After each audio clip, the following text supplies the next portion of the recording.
Dear students, welcome to आपका German school. आपका German school में हम आपको बेसिक लेवल A1 से एडवांस लेवल तक की जर्मन स्टेप बाय स्टेप सिखाते हैं। आज का हमारा लेसन वर्ब कॉन्जुगेशन गेहन के ऊपर है। जर्मन ज़ुबान में जो वर्ब है गेहन, इसका मतलब होता है जाना, यानी अंग्रेज़ी में टू गो। आज हम इस लेसन में इसकी कॉन्जुगेशन सीखेंगे। मैं कोशिश करूँगा कि आपको इस लेसन के साथ ही इसकी कॉन्जुगेशन याद हो जाए और साथ ही हम इसके सेंटेंसेस बनाएंगे। तो चलिए सबसे पहले हम कॉन्जुगेशन सीखते हैं। Ich gehe, ich gehe, du gehst, du gehst, er geht, er geht, sie geht, sie geht, es geht, es geht, wir gehen, wir gehen, ihr geht, ihr geht, sie gehen, sie gehen, sie gehen, sie gehen। तो students, अब हम इस conjugation से मुख्तलिफ sentences बना लेते हैं। तो पहला सेंटेंस हम बनाते हैं इश गेहे से, यानी कि मैं जाता हूँ। तो अगर आपने जर्मन में कहना हो कि मैं डॉक्टर के पास जाता हूँ या मैं डॉक्टर के पास जा रहा हूँ, तो आप इसको कैसे कहेंगे? आप जर्मन में इसको कहेंगे इश गेहे सुम आर्स्ट, इश गेहे सुम आर्स्ट, इश गेहे सुम आर्स्ट, मैं गेहे जाता हूँ, सुम टू, आर्स्ट डॉक्टर के पास, मैं डॉक्टर के पास जाता हूँ। और यहाँ पर आप देखिए कि हमने कहा है सुम आर्स्ट, हमने नख आर्स्ट नहीं कहा। सुम आर्स्ट होता है टू द डॉक्टर, और ये सुम इसलिए लगा है क्योंकि डॉक्टर है देयर आर्स्ट, और जब सू का आप प्रपोजिशन यूज करेंगे तो इसके साथ दाटिव आएगा, और देयर का दाटिव होता है देम। इसलिए जब आप सू और देम को कंबाइन करेंगे तो ये सुम बन जाता है। इश गेहे सुम आर्स्ट, I go to the doctor, या I am going to the doctor, मैं डॉक्टर के पास जा रहा हूं। अगला सेंटेंस हम बनाते हैं दू गेस से, यानी कि तुम जाते हो। और अगर आपने जर्मन में कहना हो कि तुम काम पर जाते हो या तुम काम पर जा रहे हो, तो इसको आप कैसे कहेंगे? आप कहेंगे दू guess zur Arbeit, du gehst zur Arbeit, you go to the work, तुम जाते हो काम पर, du gehst zur Arbeit। और यहाँ पर आप देखें कि हमने सुम नहीं लगाया बल्कि हमने सुअ लगाया है, और ये इस वजह से है क्योंकि जो आर्बाइट है इसका आर्टिकल है दी आर्बाइट, और जब आप दी से डाटिव में कन्वर्ट करेंगे तो वो हो जाएगा देयर। इसलिए जब आप सू और देयर को कंबाइन करेंगे तो ये बन जाएगा सुअ। दू गेस सुअ आर्बाइट, तुम काम पर जाते हो या तुम काम पर जा रहे हो। अगला सेंटेंस हम बनाते हैं एयर गेट से। और अगर मैं कहना चाहूँ कि वो पेरिस जा रहा है या वो पेरिस जाता है, तो ये आप कैसे बनाएंगे जर्मन में sentence? Er geht nach Paris, er geht nach Paris, he goes to Paris, वो पेरिस को जाता है। Er geht nach Paris। और यहाँ पर आप देखिए कि हमने नख लगाया है प्रपोजिशन, सू नहीं लगाया। जब भी आप किसी सिटी की तरफ जा रहे होंगे, किसी भी सिटी का जब नाम आएगा, पेरिस हो सकता है, फ्रैंकफर्ट हो सकता है, वो मिन्शन हो सकता है, या कोई भी और कोई सिटी हो सकती है, तो हमेशा आप उसके साथ टू के लिए नख लगाते हैं। Er geht nach Paris, वो पेरिस को जा रहा है या वो पेरिस को जाता है। और अगला सेंटेंस हम बनाते हैं जी गेट से। और अगर मैं पूछना चाहूँ क्या वो रोज शॉपिंग पर जाती है, तो ये कैसे बनेगा? Geht sie jeden Tag zum Einkaufen? Geht sie jeden Tag zum Einkaufen? Geht sie jeden Tag zum Einkaufen? गेट सी जाती है वो jeden Tag हर रोज zum Einkaufen शॉपिंग करने के लिए। क्या वो हर रोज शॉपिंग करने के लिए जाती है? Geht sie jeden Tag zum Einkaufen? और यहाँ पर भी आप देखें कि जब आप शॉपिंग के लिए जाएंगे तो उसके साथ आप हमेशा zum Einkaufen कहेंगे, nach Einkaufen नहीं कहेंगे। और Einkaufen यहाँ पर हमने एक वर्ब को नाउन में कन्वर्ट किया है, इसलिए इसका जो आर्टिकल है वो 10 हो जाता है। और जब आप उसको दाटिव में कन्वर्ट करेंगे तो ये बन जाएगा सुदेम, और सुदेम को कंबाइन करके जैसा हमने ऊपर भी पढ़ा था ये सुम बन जाता है। गेट सी jeden Tag zum Einkaufen? क्या वो हर रोज शॉपिंग के लिए जाती है? अगला सेंटेंस हम बनाते हैं एस गेट के साथ। अगर मैंने ये कहना हो कि मेरा हाल बहुत अच्छा है या आई एम फीलिंग गुड, तो ये जर्मन में आप कैसे कहेंगे? Es geht mir ganz gut. Es geht mir ganz gut. Es geht mir ganz gut. मेरा हाल बहुत अच्छा है।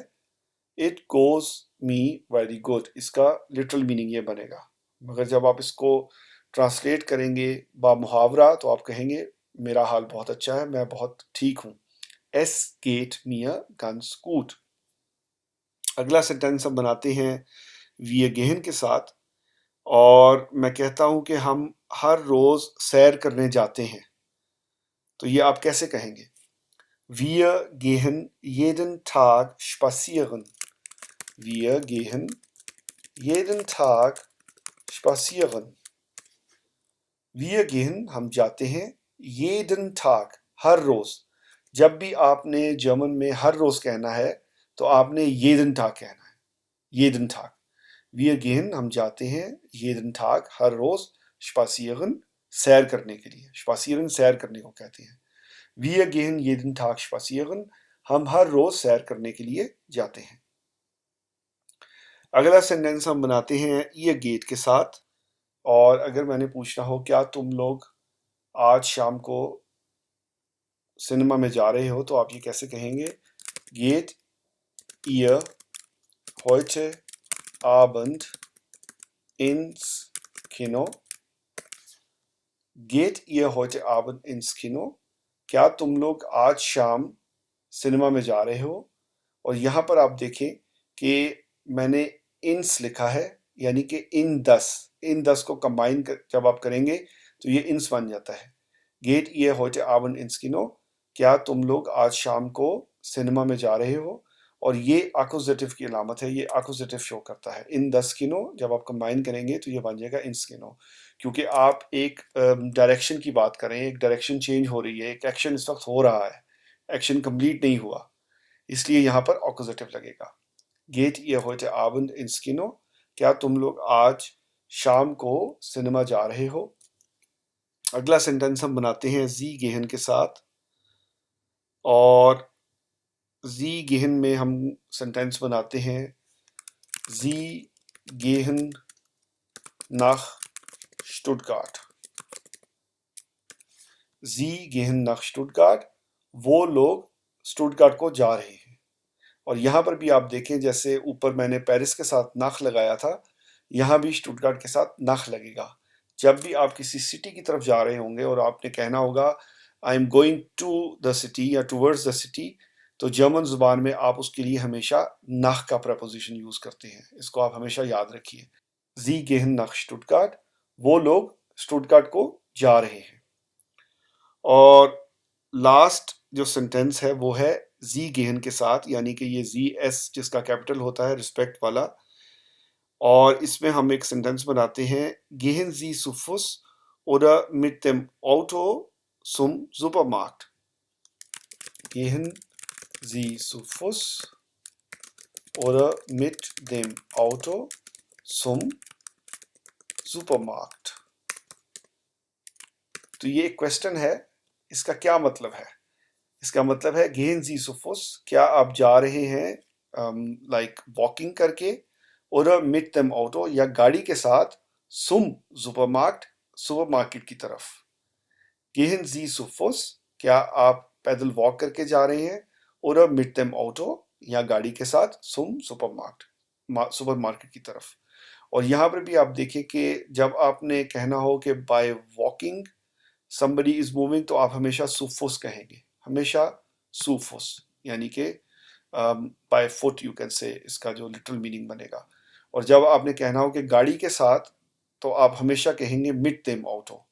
यहाँ पर मिट का प्रपोजिशन लगेगा और मिट के बाद हमेशा डाटिव यूज होता है, तो 10 ऑटो है वो कन्वर्ट हो जाएगा देम ऑटो में, मिट देम ऑटो। और सुम सुपरमार्केट, देयर मार्क्ट होता है, इसलिए जब आप सू का प्रपोजिशन यूज करेंगे तो आप इसको डाटिव में कन्वर्ट कर देंगे, तो सू देम बन जाएगा, तो ये हो जाएगा सुम supermarket. Gehen Sie zu Fuß oder mit dem Auto zum Supermarkt? क्या आप पैदल जाएंगे या आप गाड़ी के साथ जा रहे हैं सुपरमार्केट, ये आपका क्वेश्चन बनेगा। तो अब हम इसकी कॉन्जुगेशन पे एक दफ़ा गौर कर लेते हैं। आप देखें, इश के साथ आप वही फॉर्म लगाएंगे, एंड पर ई लग जाएगा, इश के है। और दू के साथ एंड पर एस टी लग जाएगा, गेहन में ई एन हटा के। और एयर जी एस के साथ भी एंड पर टी लग जाएगा, एयर जी एस गेट। सो वियर जो कि एक प्लूरल है, उसके साथ एंड पर वही ई एन फॉर्म की ही रहेगी वर्ब की, यानी कि जो उसकी इन्फिनिटिव फॉर्म है वही आप यूज करेंगे, यानी कि एंड पर ई एन रहेगा, वियर गेहन। और ईयर के साथ हो जाएगा गेट, जैसे कि एयर जी एस के तौर पे था, वहां भी हमने गेट यूज किया था। और जी प्लूरल वाला, उसके साथ भी गेहन ही हो जाएगा, जैसे कि वियर के साथ गेहन हुआ था, यानी कि वियर भी प्लूरल है और जी वो लोग भी प्लूरल है, इसलिए दोनों में आप जो वर्ब है उसकी पूरी फॉर्म यूज करेंगे, यानी कि इन्फिनिटिव फॉर्म यूज करेंगे और एंड पर ई एन ही रहेगा। और उसके बाद जो तीसरी पॉसिबिलिटी है वर्ब कंजुगेशन में, जहाँ पे आप वर्ब की पूरी फॉर्म यूज करते हैं, वो है जी कैपिटल एस के साथ। यानी कि जब आप किसी को इज्जत से बुलाएंगे, रिस्पेक्ट देंगे, तो आप इसको ऐसे याद करें कि उसको रिस्पेक्ट देने के लिए आप कहेंगे चलो मैं अपनी वर्ब को पूरा प्रोनाउंस करता हूँ, यानी कि वर्ब को पूरी फॉर्म में लगाता हूँ, इसलिए यहाँ पर आप ई एन एंड पे लगाएंगे, यानी कि वर्ब अपनी पूरी फॉर्म में यूज होगी। तो समरी है बेसिकली, जब प्लूरल हो, जैसे वी गेहन या जी गेहन, वो लोग जाते हैं, इस सूरत में ई एन लगेगा। या जी का जब एस कैपिटल हो और आप किसी के साथ इज्जत से मुखातिब हो, तब आप इसको ई एन के साथ यूज करेंगे, यानी कि वर्ब की पूरी फॉर्म यूज होगी।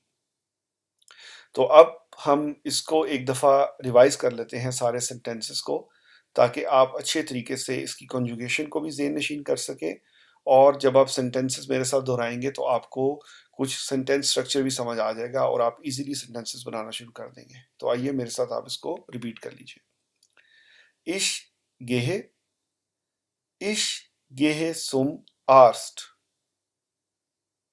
du gehst, du gehst zur Arbeit, er geht, er geht nach Paris, sie geht sie jeden Tag zum Einkaufen, es geht mir ganz gut, wir gehen jeden Tag spazieren, ihr geht ihr heute Abend ins Kino, sie gehen nach Stuttgart, sie gehen Sie zu Fuß oder mit dem Auto zum Supermarkt। So students, ये थी आज गेहन की verb conjugation. आज हमने इसकी complete conjugation सीखी और साथ ही साथ हमने गेहन की कॉन्जुगेशन के मुख्तलिफ सेंटेंसेस बनाए।